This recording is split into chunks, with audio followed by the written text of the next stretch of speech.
ಎಲ್ಲರಿಗೂ ನಮಸ್ಕಾರ. ತಮಗೆ ಗೊತ್ತಿರೋ ಹಾಗೆ ಉತ್ತರ ಕರ್ನಾಟಕ ಭಾಗದಲ್ಲಿ ಕಲಬುರಗಿ ಜಿಲ್ಲೆಯಲ್ಲಿ ತಾಪಮಾನ ಬಹಳ ಹೆಚ್ಚಾಗಿದೆ. ಇತ್ತೀಚೆಗೆ ದಿನಗಳಲ್ಲಿ 42 ಡಿಗ್ರಿ ಸೆಲ್ಸಿಯಸ್ ಇಂದ 45 ಡಿಗ್ರಿ ಸೆಲ್ಸಿಯಸ್ ವರೆಗೆ ಬಹಳಷ್ಟು ಕಡೆ ತಾಪಮಾನ ರಿಜಿಸ್ಟರ್ ಆಗಿದೆ. ಹಾಗಾಗಿ ಜನರಲಿ ನಾವು ವಿನಂತಿ ಮಾಡಕ್ಕೆ ಇಷ್ಟಪಡ್ತೇನೆ, ಸ್ವಲ್ಪ ಮಧ್ಯಾಹ್ನ ಸಮಯದಲ್ಲಿ 12 ಗಂಟೆಯಿಂದ 4 ಗಂಟೆವರೆಗೆ ಸ್ವಲ್ಪ ಆಚೆ ಓಡಾಡೋದು ಸ್ವಲ್ಪ ಕಡಿಮೆ ಮಾಡಿ. ನಮ್ಮ ಆರೋಗ್ಯ ಇಲಾಖೆ ಸಹ ಅವರು ಎಚ್ಚರಿಕೆ ವಹಿಸಿ ಎಲ್ಲಾ PHCಗಳಲ್ಲಿ, CHCಗಳಲ್ಲಿ, ತಾಲೂಕ್ ಹಾಸ್ಪಿಟಲ್ಗಳಲ್ಲಿ ಮತ್ತು ನಮ್ಮ GIMS and other government facilities ಅಲ್ಲಿ ನಾವು ಸ್ಪೆಸಿಫಿಕ್ ಆಗಿ ಹೀಟ್ ರಿಲೇಟೆಡ್ ಕಾಂಪ್ಲಿಕೇಶನ್ಗೋಸ್ಕರನೇ ಎಲ್ಲರಿಗೂ ಟ್ರೈನಿಂಗ್ ಸಹ ಕೊಟ್ಟಿದೀವಿ. ಹೀಟ್ ಆಕ್ಷನ್ ಪ್ಲಾನ್ ಏನಿದೆ ಎಲ್ಲರ ಜೊತೆ ಶೇರ್ ಮಾಡಿ ಅವ್ರಿಗೆ ಟ್ರೈನಿಂಗ್ ಕೊಟ್ಟು ಪ್ರತ್ಯೇಕವಾಗಿ ಬೆಡ್ ಸಹ ರಿಸರ್ವ್ ಮಾಡಿದೀವಿ.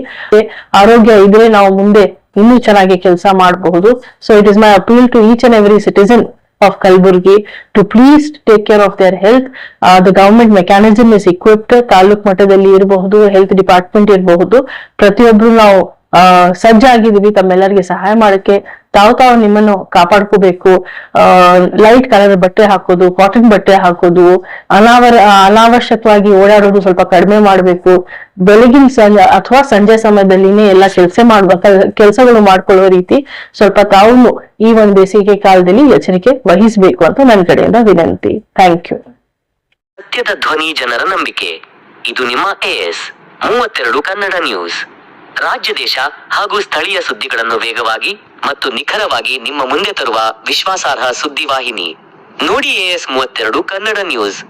ನಮ್ಮ ಚಾನೆಲ್ಗೆ ಲೈಕ್ ಮಾಡಿ, ಸಬ್ಸ್ಕ್ರೈಬ್ ಮಾಡಿ ಮತ್ತು ಶೇರ್ ಮಾಡಿ.